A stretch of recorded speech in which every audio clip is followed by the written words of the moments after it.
Welcome to the next chapter of the Happy Wonderland. Thank you for listening and please like and subscribe for more.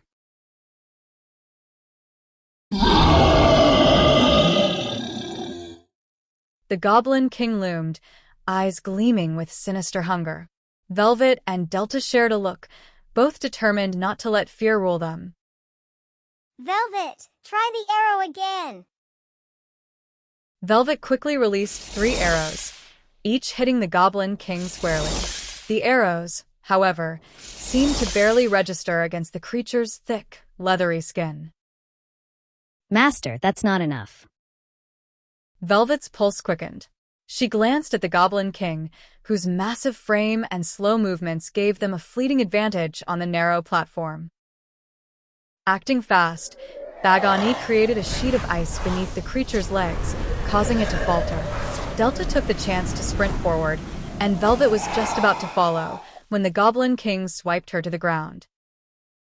Gloomy softened her fall, shifting into a cushion just in time, but the impact shook her to her core. Protect Delta. I'll meet you both soon. With hobgoblins closing in, their eyes predatory and malicious, Velvet felt a surge of determination. She tightened her grip on Gloomy and muttered, Angel, I'll find you, no matter what. Gloomy formed into a duplicate beside her, and together they faced the advancing horde. Velvet unleashed arrow after arrow, her magic guiding each shot. Hobgoblins fell one by one, but some advanced, forcing her to slice with the edge of her bow in close combat. The fight was brutal and unforgiving. Velvet's strength began to ebb, her arms heavy, her breath shallow.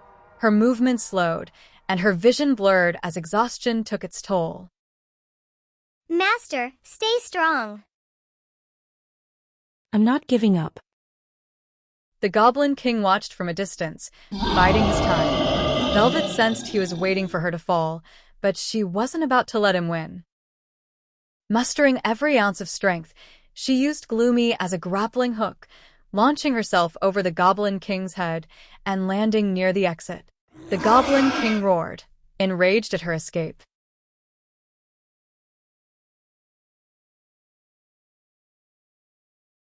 Velvet sprinted, heart pounding, as the Goblin King's furious footsteps shook the ground behind her. Hobgoblins swarmed from all directions, forcing her to act quickly.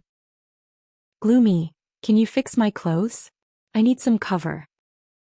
Velvet gasped. Gloomy morphed, covering her torn garments to restore her modesty. Velvet's eyes caught sight of a parked motorbike just ahead, but before she could reach it, the Goblin King blocked her path.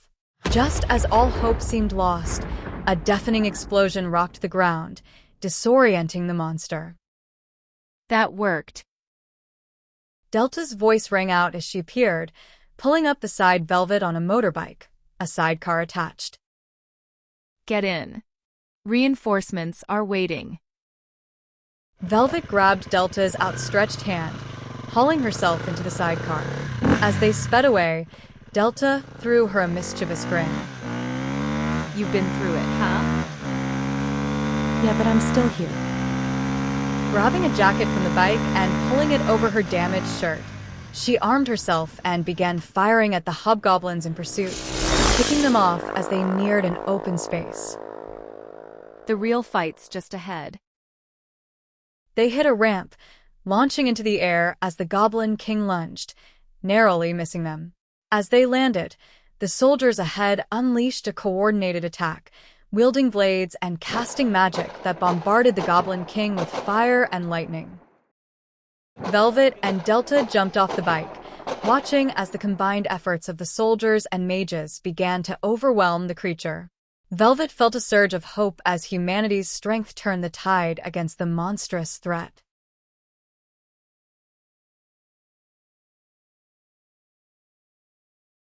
As the fight concluded, Chris ran over, pulling Velvet from the chaos. Colonel's orders, keep you safe. Delta, come with us. Delta, exhausted but relieved, followed as they made their way to a nearby medic truck. She sighed as they reached safety, her shoulders finally relaxing. It's over. We made it. Yeah, finally. After basic treatment, they were escorted back to the mall. While the others went inside, Velvet took a different path, walking toward her home. Where are you going? Back to my place. I feel calmer there, and Gloomy and Bagany deserve some downtime after everything. Thanks for inviting me over. I'm honored. When they arrived, Delta looked around in awe. It's a miracle this place survived. It really is. Pulling water bottles from the fridge. As she handed one to Delta, Gloomy and Bagany made a beeline for the TV, instantly captivated by its glow. They love TV, don't they? Yeah, though sometimes Gloomy picks up things she probably shouldn't. I'll have to guide her soon. Mind if I use your bath? I feel like I'm covered in the past day's battles. Go for it, we're about the same size. Same size? I'm a bit taller, you know. Velvet laughed, playfully rolling her eyes. I'm not short, you're just too tall. As Velvet left to find the clothes, Gloomy and Bagany's usual bickering fell quiet. They listened to the faint sounds of Delta's muffled sobs from the bathroom, their expressions sobering as they recognized her pain. She's hurting. Yes, she's dealing with a lot of pain. When Velvet returned with the clothes, she paused outside the bathroom, hearing Delta's quiet sobs.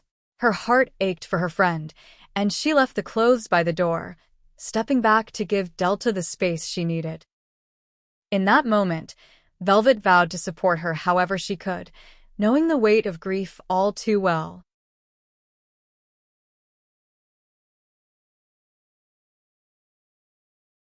As the blood-red sunset cast long shadows over Al Maktoum Airport's ruins, Colonel Bridge surveyed the destruction left by the Goblin King's rampage. Soldiers combed through the wreckage, tending to the wounded and searching for survivors. One of those survivors, a woman, sat wrapped in a blanket, trembling under the colonel's intense gaze. You were there. Yes, sir. I was there when she fought. The colonel crouched, his expression unreadable, but his eyes gleaming with intrigue. Tell me what you saw. Her voice quivered as she described Velvet's fierce resistance against the Goblin King.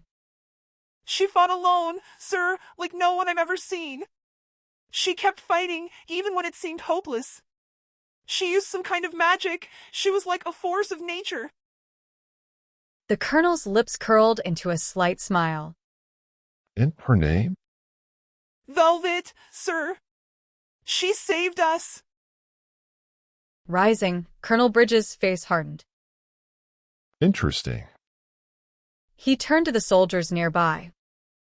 Keep an eye on her. Report her every move. As the soldiers exchanged uneasy glances, the colonel's fascination grew, thoughts racing with how he might harness Velvet's power. He saw not a hero, but a weapon, a tool to be shaped and controlled. Turning back to the woman, he asked, How strong is she? Could she be unstoppable? The woman hesitated. I don't know. She's strong, but she's still human. A cold laugh escaped his lips. Good. Leaving her in her silence, he walked away, already scheming. Velvet would become his ultimate weapon, powerful and obedient. In his mind, he saw a future where she fought his battles, carrying out his will.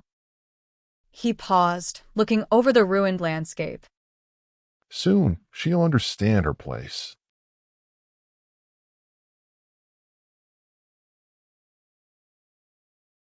A new day dawned in Velvet's apartment in Dara.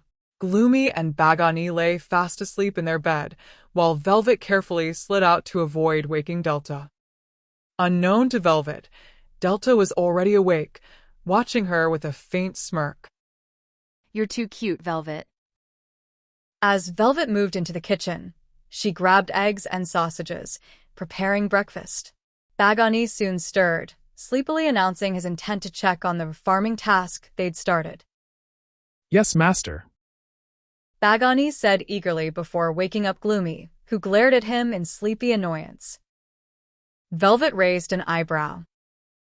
What did you two get up to last night? Gloomy glanced up, guilty. We've been trying to boost the area's defenses. Bagani found a magic stone, and we used it to increase protection around the community. It's working well. This place is one of the safest zones now. Velvet's face softened. Good work. She hugged them both, grateful for their diligence. Delta joined them soon after, grateful for the warmth of a home after all they'd endured. As they ate, the TV announced the city's decision to reinstate the cash system, sparking a conversation about the city's control tactics. They're just forcing people into their system. Velvet nodded thoughtfully. True, but people still need work. And these days, joining the defense teams is one of the fastest ways to earn. Delta scoffed. Yeah, but if the colonel's behind it, I'd be careful.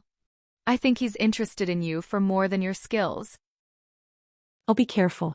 But something tells me he'll find a way to involve me one way or another. You've got more secrets than you let on. I want to know everything. Velvet grinned, a twinkle in her eye. Stick around and maybe I'll show you. She opened a shimmering portal to her sanctuary, beckoning Delta to follow. As they entered, Delta's eyes widened at the sight of a peaceful, old-world town within the dungeon.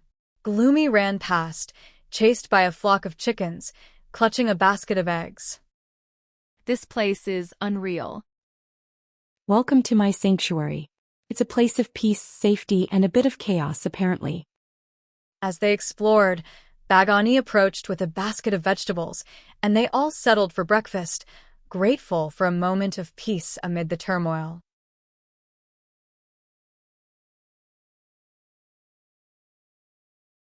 After breakfast, Velvet and Delta walked outside, where the community was bustling with activity. Families worked together, children played, and hope thrived despite the challenges. Delta observed the scene, awestruck. I never expected this place to have such life. Neither did I. But it's a reminder of what we're fighting for, a place to belong. Delta glanced at her, understanding in her gaze. You sound like you're leaving one day. Velvet's expression grew resolute. I am. Once I take down the Red Dragon or find Angelo, I'm heading to the Philippines. Delta's face softened with admiration. You're something else, Velvet. But that's why I believe in you. They checked the task board, and Velvet selected a mission to scout the water pumping station. Delta grinned, ready for the next challenge, knowing that whatever lay ahead, they'd face it together. You kissed me goodbye, baby, please hold me tight. I know I was wrong to walk out of my life. You held me so close, I thought you'd never let go.